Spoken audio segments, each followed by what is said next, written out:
Good morning students.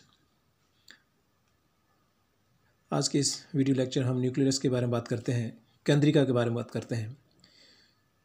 पिछले video lecture में हमने वीडियो क्लास में ई क्लास में हमने न्यूक्लियस के अल्ट्रा स्ट्रक्चर के बारे में हम बात की थी, जिसमें न्यूक्लियर मेम्ब्रेन, पोर कॉम्प्लेक्स, कैरियोलिम्फ या न्यूक्लियोप्लाज्म और क्रोमेटिन नेटवर्क की बात की थी।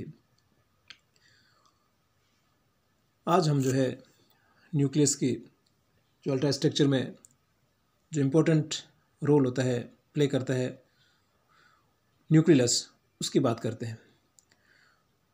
न्यूक्लियस एक राउंडेड ओवल शेप्ड और एसिडिक स्ट्रक्चर है। राउंडेड ओवल शेप्ड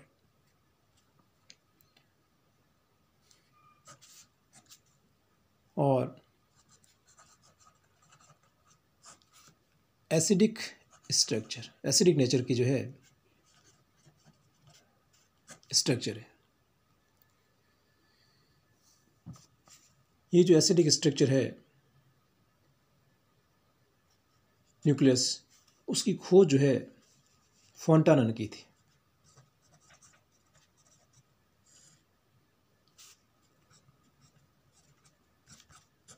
फोंटाना ने इसकी खोज 1781 में की थी।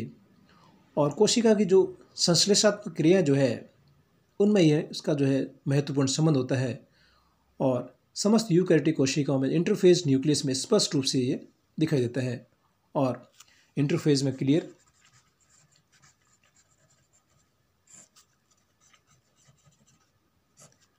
प्रोफेज के एंड में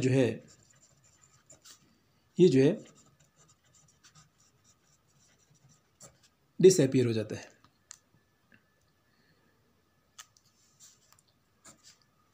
जैसा कि हमने पिछले वीडियो लेक्चर में देखा था कि ये जो न्यूक्लियस और इसके अंदर ये न्यूक्लियोलस की संरचना।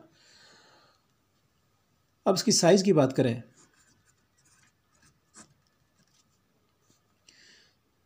तो न्यूक्लियस की साइज वो सेल की एक्टिविटी से संबंधित होती है कि जिन कोशिकाओं में प्रोटीन सिंथेसिस ज़्यादा होता है,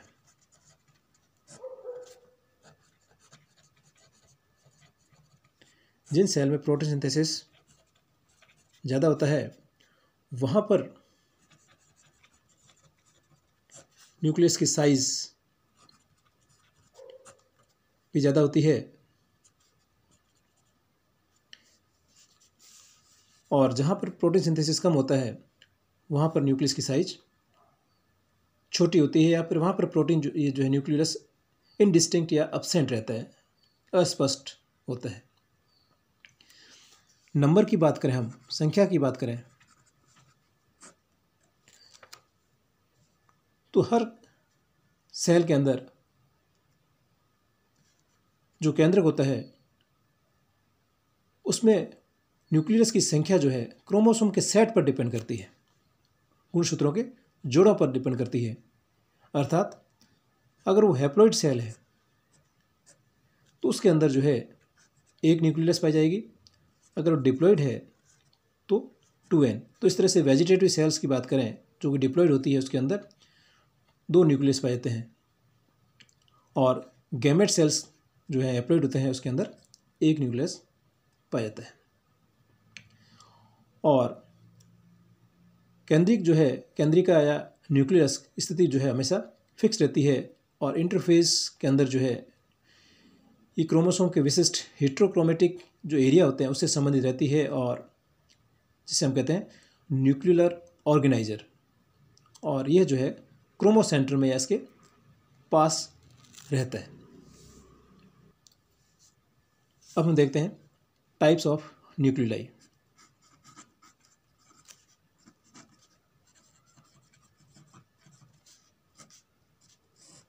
टाइप्स ऑफ न्यूक्लियोलाई। न्यूक्लियोलाई को विल्सन ने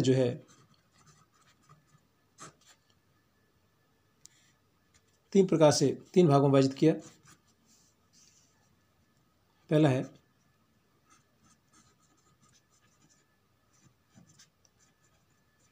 प्लाज्मासोम,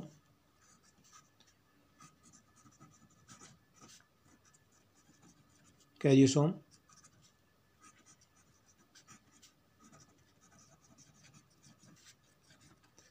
एंड एम्फी न्यूक्लियाई। प्लाज्मासोम जो है एसिडिक नेचर का होता है और एसिडिक स्टैन जैसे ईओसिन, एसिडिक स्टैन या अभिरंजक ईओसिन से जो है ये अभिरंजित होता है।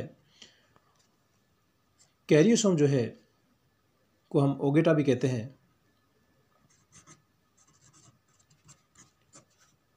और ये बेसिक नेचर के होते हैं, एल्केलाइन नेचर के, और इस कारण जो है ये जो है एल्केलाइन स्टैन जैसे हीमोटॉक्सिलिन।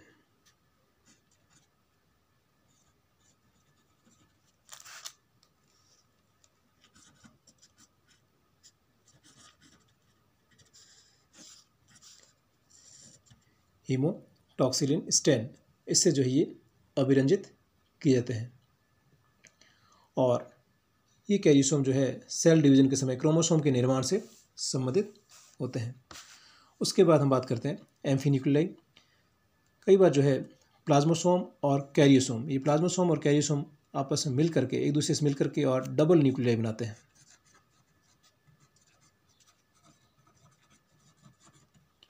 डबल न्यूक्लियाई बनाते हैं, उसको हम कहते हैं एम्फीन्यूक्लियाई। और ये सामान्यतः जो है मोलस्क्स में जो है, इसके अलावा एनेलिड्स इसके अंदर पाए जाते हैं, मोलस्क के अंदर और एनेलिड्स के अंदर पाए जाते हैं। अब हम इसकी जो है अल्ट्रा स्ट्रक्चर देखते हैं, न्यूक्लियस की संरचना।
ये न्यूक्लियस की अल्ट्रा स्ट्रक्चर, और इस अल्ट्रा स्ट्रक्चर में जो है 4 कंपोनेंट्स हम देख रहे हैं।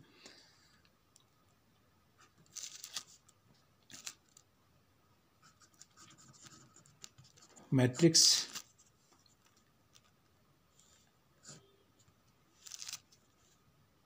ये जैसे प्रोटीन रीजन है,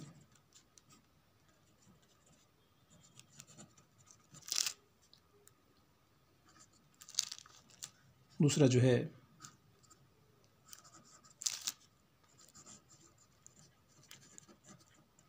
पार्स ग्रेनुलोसा या ग्रेनुलर पार्ट, तीसरा पार्स फाइब्रोसा या फाइब्रल पोर्शन, चौथा है पार्स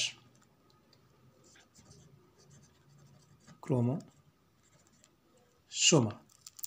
या क्रोमेटिन रीजन।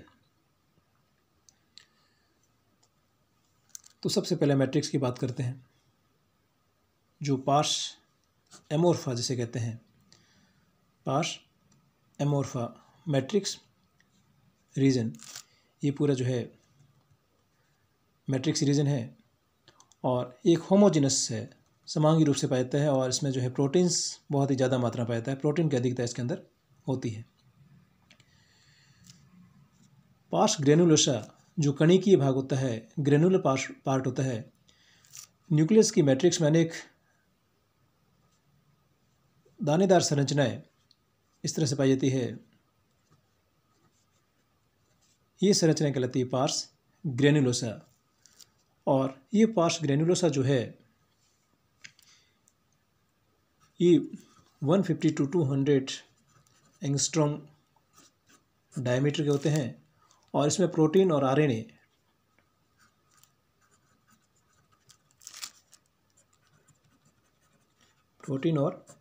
जो है 2:1 रेशो में इसके अंदर पाया जाता है। और ये जो है पार्स ग्रेनुलोसा जो है ये राइबोसोम के प्रीकर्सर माने जाते हैं, precursor of ribosome.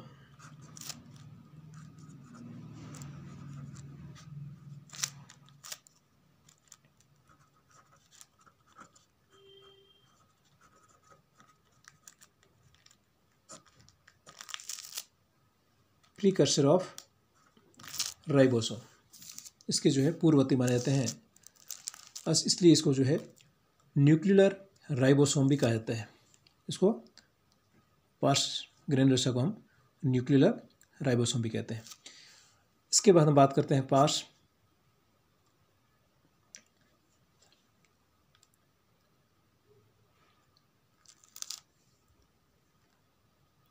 Fibrosa. Parse fibrosa part जो है ये फाइबर्स स्ट्रक्चर होती है इसके अंदर इस तरह से, और ये पार्स फाइब्रोसा जो है 50 to 80 एंगस्ट्रॉम लंबे थ्रेड से, तंतुओं से बने होते हैं, और ये भी जो है आरएनए और प्रोटीन से बने होते हैं, आरएनए और प्रोटीन से बने होते हैं। और इन तंतुओं को हम न्यूक्लियोलेमा या न्यूक्रोनेमा भी कहते हैं। इसके बाद हम बात करते हैं पार्स क्रोमोसोमा। ये क्रोमेटिन रीजन है न्यूक्लियस का, और इस रीजन में 2 तरह के जो है थ्रेड्स धागे पाए जाते हैं, जो फ्यूजन रीजन से अब स्ट्रेन होते हैं, और ये 100 एंगस्ट्रॉम डायमीटर के हो सकते हैं। 2 तरह के होते हैं, एक तो ये जो है इंट्रा न्यूक्लियर क्रोमेटिन, और दूसरा है पेरी न्यूक्लियर क्रोमेटिन। जो परिधि पर होते हैं, पेरीफेरी पर होते हैं, उसको पेरी न्यूक्लियर क्रोमेटिन कहते हैं, और जो अंदर की ओर होते हैं उसको हम इंट्रा न्यूक्लियर क्रोमेटिन कहते हैं। अब हम जानते हैं कि न्यूक्लियस किसी मेम्ब्रेन द्वारा कवर्ड नहीं रहता है, बल्कि जो पेरी न्यूक्लियर क्रोमेटिन होता है वो एक इस तरह से जो है स्ट्रक्चर ऐसा बनाता है कि वो एक तरह से इसका आउटर कवरिंग की तरह हमें दिखाई देता है। तो इस तरह से जो है ये पार्स क्रोमोसोमा पोर्शन, इसकी अल्ट्रा स्ट्रक्चर में न्यूक्लियस की।